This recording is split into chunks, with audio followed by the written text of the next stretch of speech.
Boa noite, está no ar o Notícias da Hora pela sua TV Tiradentes. A Polícia Militar intensifica o patrulhamento na tentativa de prender um homem que roubou arma de policial durante abordagem na Cidade Nova, zona norte de Manaus. A filmagem acabou viralizando na internet e deixou muita gente surpresa com o inusitado. Após travar luta corporal com um homem no meio da rua, o policial leva a pior e fica sem a arma. Segundo testemunhas que presenciaram o fato, o policial estava em patrulhamento na viatura quando decidiu parar e abordar um homem. O parceiro do policial foi estacionar a viatura quando tudo ocorreu. A cena incomum acabou repercutindo negativamente perante toda a Polícia Militar. Oficiais mais antigos defendem até uma punição para o policial que aparece na imagem. O comando da Polícia Militar em Manaus tem evitado dar entrevistas sobre o assunto. Em nosso pedido, enviou uma nota explicando que a 6ª Companhia Interativa tem aumentado o patrulhamento no local da ocorrência na tentativa de prender o bandido e recuperar a arma. Nos bastidores, os policiais mais antigos afirmam que houve uma falha na abordagem que acabou gerando aquele tumulto e a arma do policial foi levada pelo bandido. O fato é que esse assunto precisa ser mais bem discutido, até para que não venha acontecer novamente. A Polícia Militar pode até se resguardar em relação a um posicionamento mais efetivo na imprensa, mas para a população, as cenas deixaram evidências quanto ao preparo e a forma correta de realizar abordagens. O bandido tem vez, né, na sociedade e na verdade deveria ser o contrário, né? Ele teria que defender a gente. Desprotegida, né, pelo caso assim de um ladrão roubar, né, uma arma de um policial que eles estão à procura ainda, né? Mais segurança. Eu creio assim que precisa de mais segurança, né? Antes de abordar, entendeu? Saber pensar, porque a gente não pode vacilar para bandido, né? Sabe como é que é. Nas próximas horas, a polícia espera ter êxito na prisão do suposto bandido que levou a arma do PM. Mais do que isso, devolver um pouco de respeito que a instituição centenária merece.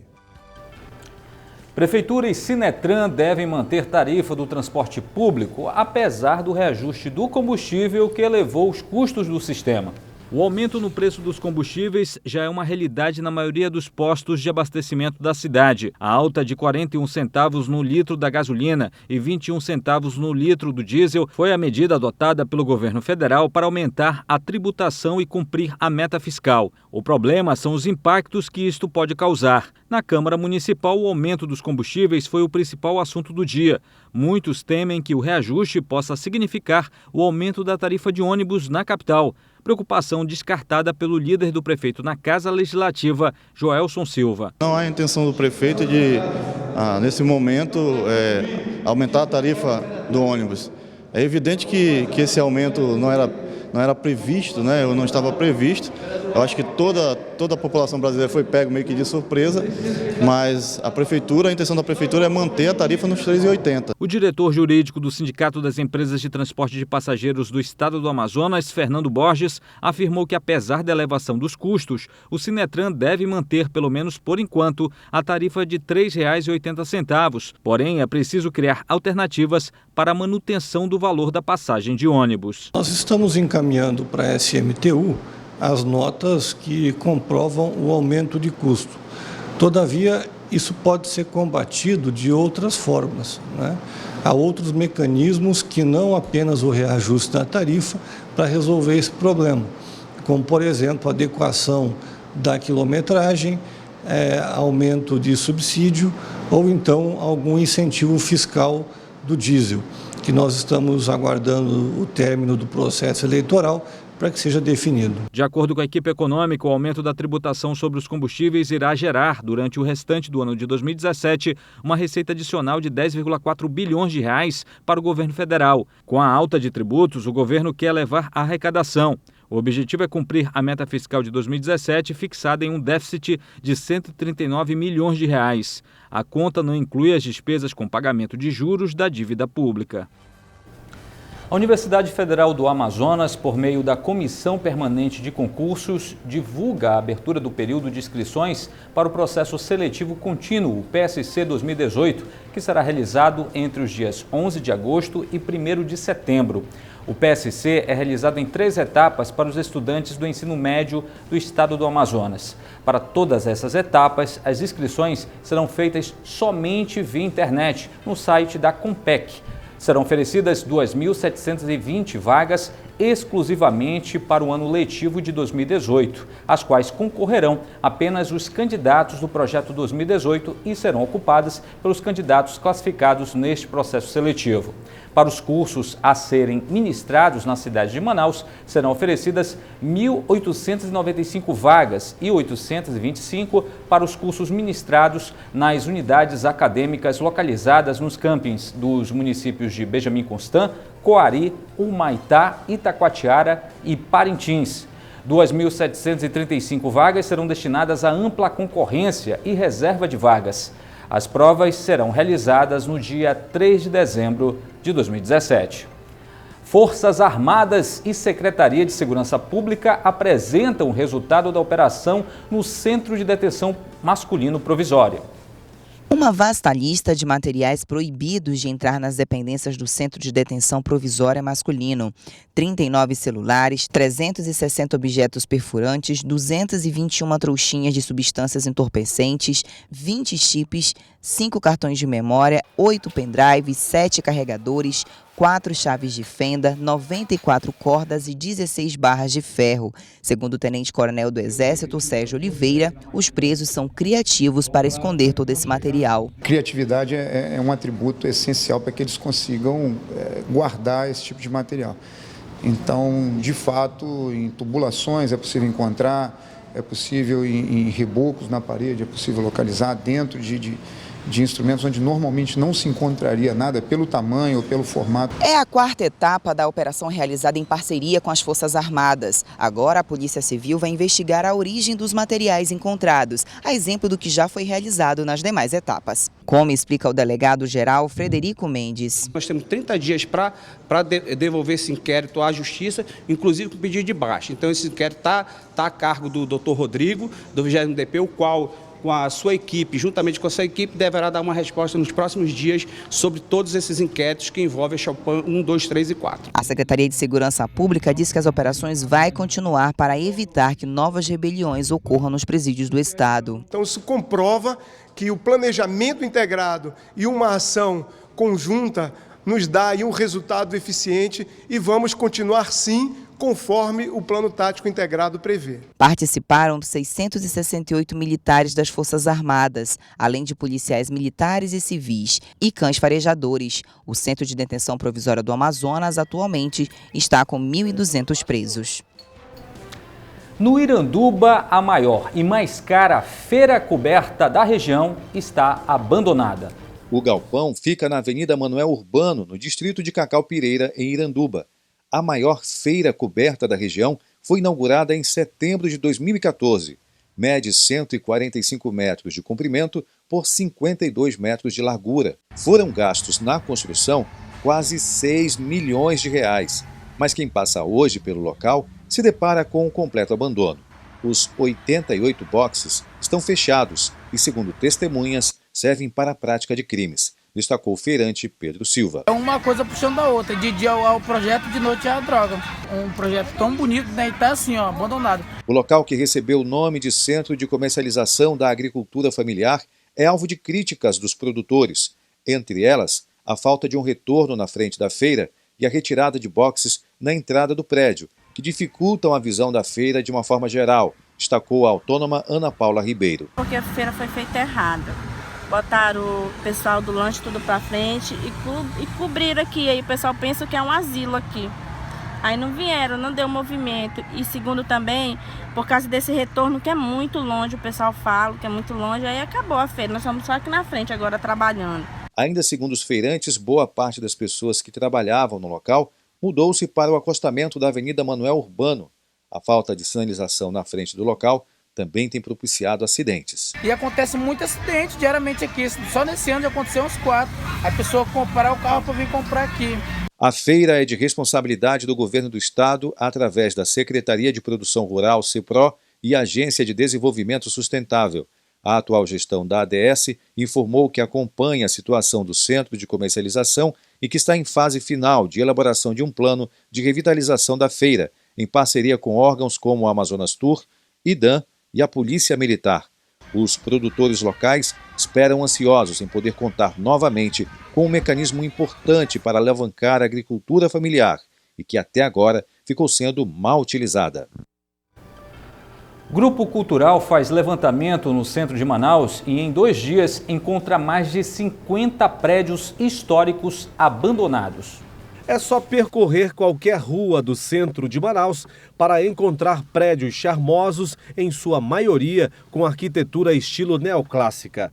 Mas muitas obras que um dia já serviram de residências, pontos comerciais e culturais estão em situação deplorável. Um exemplo são os prédios no entorno do Paço da Liberdade, onde está a antiga prefeitura da cidade. Nas imediações estão as ruínas do famoso Hotel Cassino e outros pontos que um dia fizeram parte do apogeu da borracha. Muitos desfigurados, outros prestes a cair. E nós estamos no centro de Manaus, na rua Visconde de Mauá, com a dona Nazaré Pinto, que mora aqui na região há mais de 60 anos.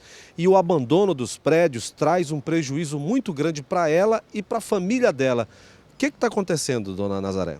Essa casa velha da Assembleia aqui, que não toma uma atitude em cima disso, nós estamos lutando há 7 anos. Inclusive a parede do nosso estacionamento está toda infiltrada, como você viu.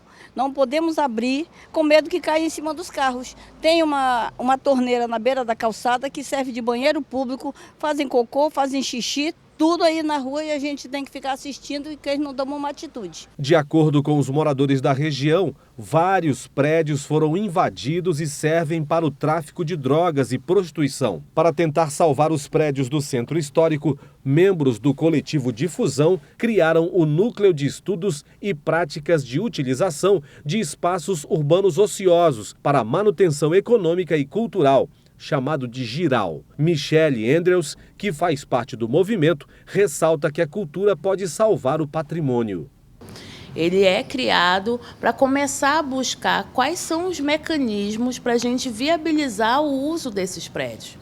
Paulo Trindade, que também é ativista cultural, ressalta que, além de só perder com o abandono, os prédios históricos viram problema de saúde pública, pois são focos para a proliferação de mosquitos e, em muitos casos, para crimes, inclusive tráfico de pessoas. Mosquito da dengue, questão de tráfico de pessoas, usuário de drogas, violência. No levantamento feito pelos ativistas, foram catalogados 53 prédios abandonados. O documento foi entregue à Secretaria Municipal do Centro de Manaus. Eles esperam um retorno do órgão sobre transformar os pontos em espaços culturais. Já a dona Tereza Pinto aguarda uma resposta da Assembleia Legislativa do Estado sobre as casas na rua Visconde de Mauá. Após a ação do Ministério Público Estadual de mudar os nomes de prédios do Amazonas que receberam o nome de pessoas vivas, o governo oficializa a determinação e causa revolta às famílias dos homenageados. Inaugurado em 1988, o Centro Cultural Amazonino Mendes, mais conhecido como Bumbódromo de Parintins, recebeu o nome do governador da época. Ginásio Bianca Maia, a primeira ginasta amazonense a compor a seleção brasileira, 3 medalhas em Pan-Americanos. São alguns dos prédios que receberam o nome de pessoas que estão vivas e foram homenageadas pelo Estado. A partir deste mês, mudaram de nome, através do decreto publicado no dia 18 de julho. Mas, de acordo com o secretário de Esportes do Estado, Fabrício Lima, os nomes dos locais não serão alterados, pelo menos por enquanto. Não é a melhor decisão, mas enfim, chegou, nós temos que cumprir. Nós tivemos que retirar o nome de São Amadeu Teixeira, que não vai ter nome de nada. Lá vai ser o ginásio poliesportivo do Amazonas. O que, de certa forma, conforta a família e os próprios homenageados, como a neta de Amadeu Teixeira, Bruna Alves, que empresta o nome ao maior ginásio esportivo da cidade, na Avenida Constantino Neri. Ele não chegou, não pediu, não bateu na porta de ninguém e disse: eu queria meu nome na arena, ou o que quer que seja. Ele nunca pediu nada. Uma das homenagens foi aqui na Arena Amadeu Teixeira, que recebeu o nome do técnico que mais tempo ficou à frente de um time do Amazonas, o América Futebol Clube. Na época, seu Amadeu tinha 80 anos e ficou emocionado com a lembrança que o revelou para a nova geração de atletas, que ainda não o conhecia. Mas também destaca o que a família pretende fazer para evitar a retirada do nome do avô do ginásio esportivo. Mas a gente está resguardado, sim, mas de fato, assim mesmo, a gente tem que esperar a decisão final do Ministério Público, para aí sim ir para cima. E a decisão da família conta com o apoio do Estado, que também não concorda com a retirada, como destaca Fabrício Lima. Eu não vou deixar de comprar uma passagem para um atleta para trocar o nome de uma pessoa que eu tenho o maior carinho do mundo. Além da Arena Amadeu Teixeira, do Bumbódromo e do Centro de Ginástica Bianca Maia, também sofreram mudanças o Centro Socioeducativo Marisa Mendes, que agora será Centro de Internação Feminina, e ainda o Ginásio de Esportes Elias Simão Assayag, em Parintins, que agora se chama Ginásio Poliesportivo de Parintins. Depois de reconhecer que não é índio, o presidente da Fundação Estadual do Índio será exonerado do cargo. Representantes de 38 etnias indígenas foram para a frente da sede do governo nesta segunda-feira pedir a saída do atual presidente da Fundação Estadual do Índio, Raimundo Nonato Ferreira Sobrinho, de 50 anos. O motivo é simples. O homem que está à frente do segundo órgão mais importante na defesa dos direitos indígenas, ficando atrás apenas da FUNAI, não é índio. Ele está no cargo de diretor-presidente do órgão há 1 ano e meio. Ele chegou a assinar um termo de compromisso no 5º Ofício Cível do Ministério Público Federal no dia 6 de junho deste ano, onde reconheceu que não pertence à etnia Waimiri-Atuari e se comprometeu a não utilizar esse ou qualquer outro nome ou expressão que se refira ao grupo étnico como elemento de sua identidade no nome, sobrenome ou apelido, em qualquer ocasião.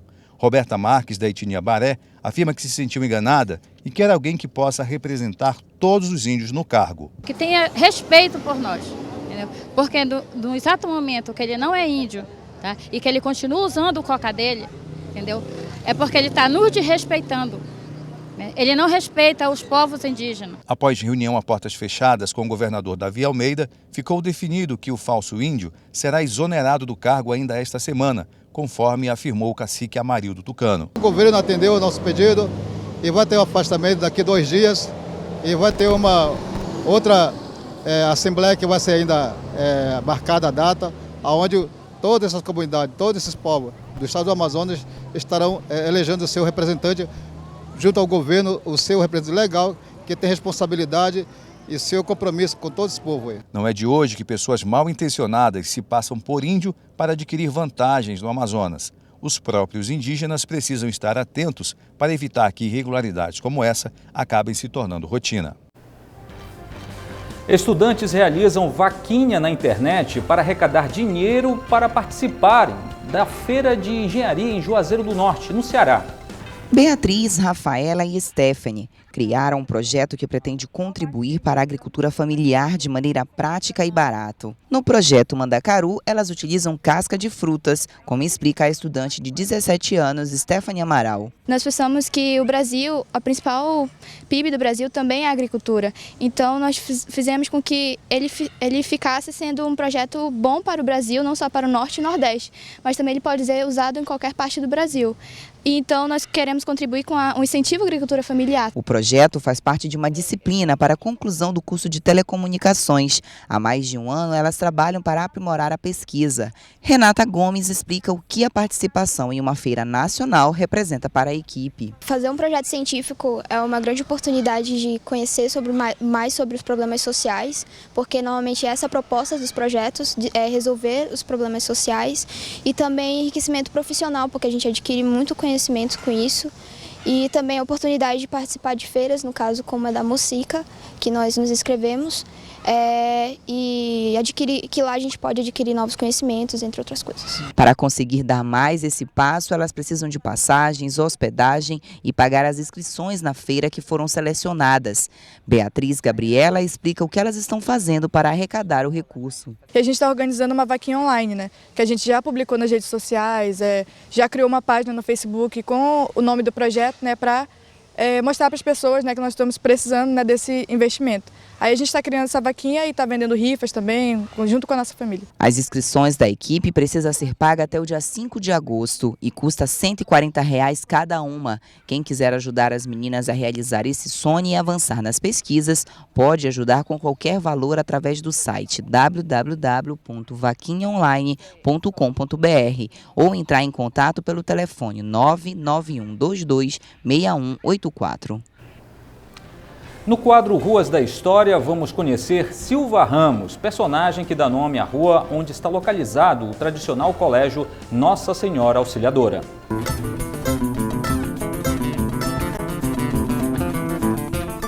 Ruas da História, com Andréa Vieira.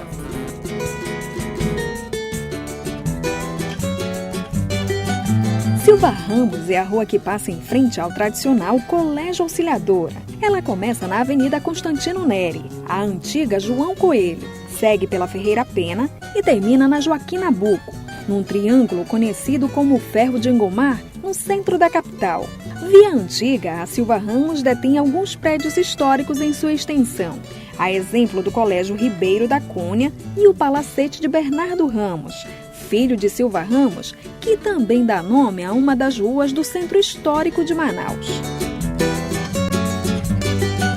Foi ainda no tempo em que Manaus era a cidade da Barra do Rio Negro, em 1851, que Manuel da Silva Ramos chegou por essas bandas e criou o jornal 5 de Setembro, o primeiro periódico do estado. O pesquisador da história do Amazonas, Gaetano Antonaccio, revela mais detalhes. Veio para cá para fundar a imprensa no Amazonas. Ele trouxe uma tipografia do estado do Pará, chegou aqui e montou uma tipografia realmente e começou a fazer. Praticamente ele fundou a imprensa amazonense. Daí ele publicou a primeira edição do seu jornal com o nome de 5 de Setembro, em homenagem à data da consagração, a elevação à categoria de província. Então o jornal ficou o nome de 5 de Setembro, que ficou circulando. Foi o primeiro jornal praticamente da região amazônica, o jornalzinho dele.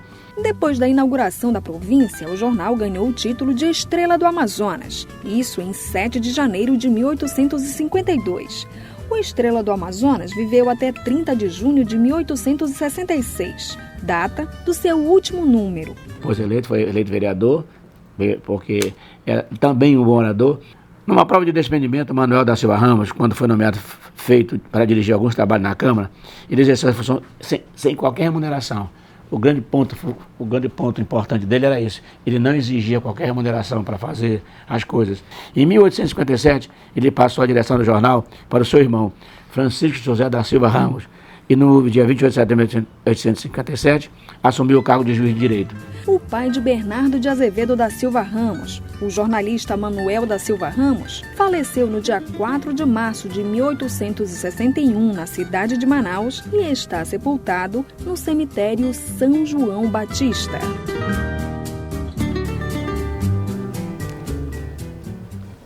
E esta edição do Notícias da Hora vai ficando por aqui. Para rever as reportagens exibidas nesta segunda-feira, acesse o nosso canal de vídeos na internet. O endereço é youtube.com/TV Tiradentes. E você pode mandar sua sugestão de pauta para o nosso e-mail, redacal@redetiradentes.com.br, ou ligue para a nossa redação, 3616-3800.